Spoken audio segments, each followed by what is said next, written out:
It was the headline no one ever thought they would see until that moment when the world itself seemed to stop breathing.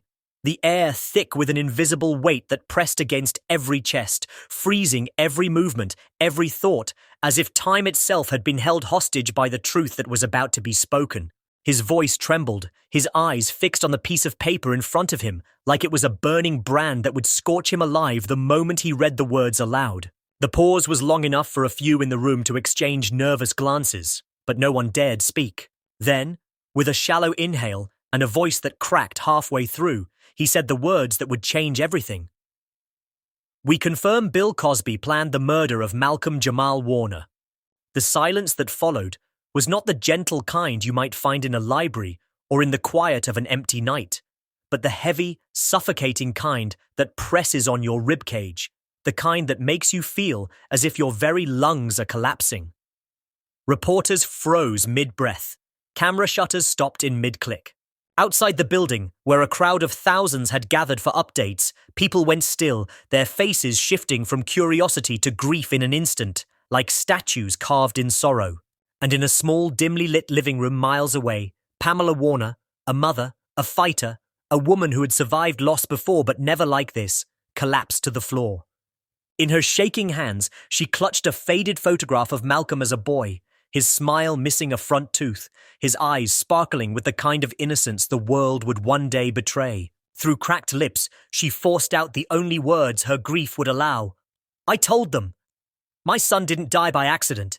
They killed him." The FBI agent's voice carried on, but Pamela was already hearing the echo of her own warnings, the countless times she had begged anyone who would listen to believe her. Then the agent gestured to the large screen behind him, and in bold white letters, 3 recovered text messages appeared, pulled directly from Cosby's own private phone. The first, "It's happening." The second, "Don't let him leave Costa Rica." The third, "Take care of it quietly." Each line landed like a dagger, not just in the hearts of those who had loved Malcolm, but in the conscience of a nation that had once adored the man now accused. These were not gossip, not rumor, not speculation. These were orders, cold, deliberate, and fatal. And then the screen changed again, the lights dimming, and Malcolm's face filled the room. But it wasn't the confident, charming man the public remembered. His skin was pale, his eyes glassy with exhaustion and fear, his hair slightly unkempt as if he hadn't slept in days. His voice was barely a whisper, trembling with the weight of what he knew. "Mom, if you're watching this, I'm not coming home. Don't believe the news. This won't be an accident. It's a setup." Gasps tore through the room. Some reporters openly wept. Outside, the crowd began chanting his name, their voices colliding with the reality that the truth they had been denied for years was now staring back at them from every screen. Pamela's hand flew to her chest, gripping her sweater as if to keep her heart from breaking apart entirely. The FBI confirmed this was part of an active federal case, their agent stating they had reason to believe Malcolm's death was not only premeditated, but carried out to silence him permanently. Pamela's mind flashed back to a late-night call from her son just 2 weeks before he died. "Ma, if something happens to me, don't believe what they say. Keep asking questions," he had told her. She had laughed it off then, told him to stop scaring her. But now, those words were all she could hear, each syllable searing itself into her memory. By nightfall, the internet had erupted. Old photos of Cosby and Malcolm, once a beloved father-son duo on television, flooded social media. But their captions had changed. No longer family forever, or TV's favorite pair, but predator and prey, and he didn't drown. He was drowned. Former co-stars posted cryptic messages, some admitting they had sensed tension, but never imagined it was this dark. Anonymous insiders claimed Malcolm had been writing a memoir, one that would expose not only behind-the-scenes truths from their time on set. The night after the FBI press conference, the streets were alive, not with joy, not with the relief of closure, but with a raw, untamed rage and grief that seemed to hum in the air like electricity before a storm.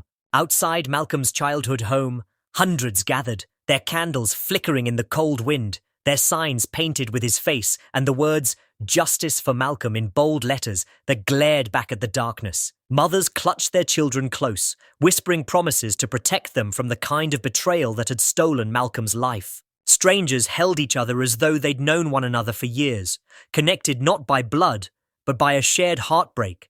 In the very center of this growing sea of people stood Pamela Warner, a woman who had buried her only child but refused to bury the truth with him. Her eyes were red, not from endless tears but from the fire that had replaced them. In one hand, she clutched the same faded photograph of Malcolm as a boy. In the other, she gripped the printed copies of the FBI's recovered text messages like they were sacred scripture. When someone pressed a microphone into her hand, the crowd fell silent instantly. Her voice was steady, low, but each word landed like a hammer striking the coffin of a lie that had been sold for years. My son stood by Bill Cosby when the whole world turned against him, she began, her voice carrying out into the night. He called him a friend, a father figure. And now I know that same man planned his death. Hear me tonight. I will not be quiet. I will not be polite. I will not rest until every single person involved in this is behind bars.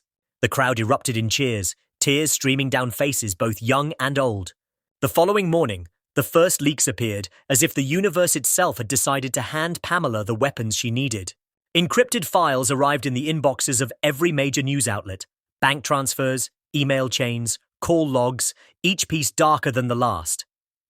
$500,000 wired to an independent consultant in Costa Rica. $200,000 sent to a private security contractor 2 days before Malcolm's death.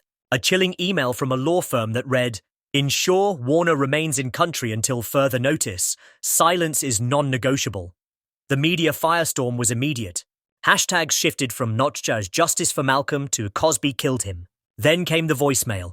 A 15-second audio clip that would shatter whatever scraps of Cosby's public defense remained. The voice was unmistakable, slow, deep, authoritative. "Take care of him. I don't care how. Just make sure he's quiet." Within an hour, the post had 1 million views.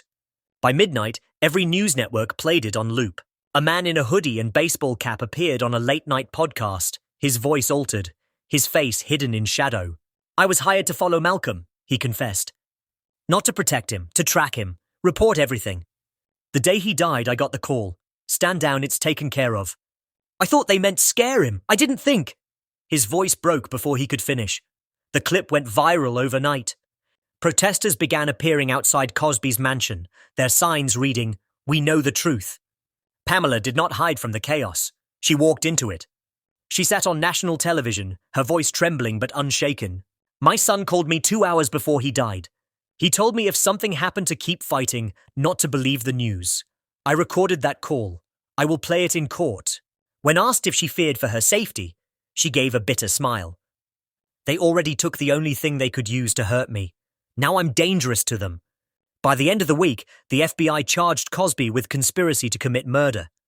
The first day of the trial saw the courthouse bursting at its seams. Journalists, celebrities, and ordinary citizens, all desperate to see the man once called America's dad, now standing as a murder defendant. Pamela walked in wearing black, her son's face pinned to her chest like armor. The prosecution began with the texts, displaying each one on a massive screen for the jury. Then the bank transfers. Then the email. But the true breaking point came when they played Malcolm's final video, his pale face, his shaking voice, his words like a prophecy of the day now unfolding. "If you're watching this, I didn't make it. They're going to say it was an accident. It wasn't. I found out things I shouldn't have. They're coming for me." Jurors wiped their eyes. Pamela buried her face in her hands. Then came the voicemail. Cosby's voice filled the room. "Take care of him. I don't care how. Just make sure he's quiet." Pamela shot to her feet, pointing at him. "That's you. That's your voice. You killed my son." The judge's gavel thundered for order, but the damage was done. The trial's final day drew lines around the courthouse as people camped overnight to witness the verdict. Inside, Pamela sat in the front row, her granddaughter beside her, silent but fierce. The foreman of T.R.